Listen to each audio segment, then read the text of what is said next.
बिस्मिल्लाहिर्रहमानिर्रहीम। पाकिस्तान में इक़्तिसादी, समाजी, इख़लाक़ी मसला पंहिंजी जाइ ते, पर पैनू फ़क़ीरनि जो असांजी रोज़मर्रा जी ज़िंदगी सां वॾो तालुक़ु आहे।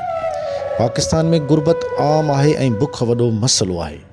चवणिया बुखायल पेट जो दीन धर्म सिर्फ़ मानी आहे। कुछ साल अॻु जी हिकु रिपोर्ट मूजिबि पाकिस्तान जी शहरी आबादी में 37 मिलियन ताईं प्रोफेशनल पिनड़ा मौजूदु आहिनि, जेकी ख़तरनाक हद ताईं अंग अखर सम्झा वञनि था। सिंध जे वॾनि शहरनि समेत पैनू फ़क़ीरनि जा वॾा नंढा गुरूह हर शहर में मौजूदु आहिनि, बल्कि ॻोठनि में बि साॻी हालत आहे। हाणे त एतिरी इंतिहा थी वई आहे जो घर घर ताईं उहे गुरूह हिकु हिकु थी करे वञनि था।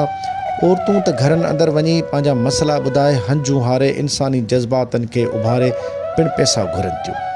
खाना बदोश ऐं बेघर माण्हुनि जे एक्ट 158 जे सेक्शन 7 में साफ़ ॾिनल आहे त मक़ामी पुलिस खे इहो इख़्तियार हासिलु आहे त हू पैनू फ़क़ीरनि खे रश वारी जॻहियुनि ते बीहण खां रोकण जो क़दम खणनि। सिंध चाइल्ड एक्ट 1955 जे सेक्शन 49 मूजिबि अगरि ॿारनि खां मज़दूरी कराई वई या ज़ोरी पैनू फ़क़ीर बणाए रस्तनि ते बीहारे वियो त उन ते सज़ा लागू थींदी। पिनण ते 3 सालनि ताईं जी सज़ा पिणु मुक़ररु थियल आहे। सिंध में आबादी जी वाध ऐं उन मथां धारियुनि जी दाख़िला, वसीलनि जी खोट ऐं तालीम जे अणहोंद सबबि जीअं जाहिलियत पखड़ी आहे, तीअं असांजे समाज में पिनण जी बीमारी नासूर बणिजंदी पई वञे। अॻु में मुख़्तलिफ़ तबिको पिनण वारे कम में रुधलु हुयो। हाणे त अहिड़ियूं क़ौमूं ऐं ज़ातियूं हिन कूंदे कम में मुलविस आहिनि जो ज़िक्र करणु मुनासिबु न आहे। पिनण असां वटि मजबूरी न पर धंधो आहे।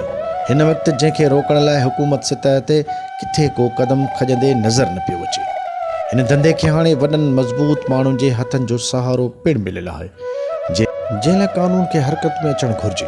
हुकूमत खे घुरिजे त हिन मामले ते सख़्ती करे ऐं रोज़गार जा मौक़ा पिणु पैदा करे, जीअं उहे पैनू फ़क़ीर मर्द ऐं औरतूं मज़दूरी करे सघनि, ॾिहाड़ी महिनत कनि, शाम जो इज़त सां पैसा हथ में खणी ॻाट ऊचो करे हलनि, जीअं मुआशिरे में इज़त जो को मक़ाम हासिलु करे सघनि ऐं कंहिंखे ज़रूरत न थिए त उन्हनि खे को दड़को ॾेई सघे।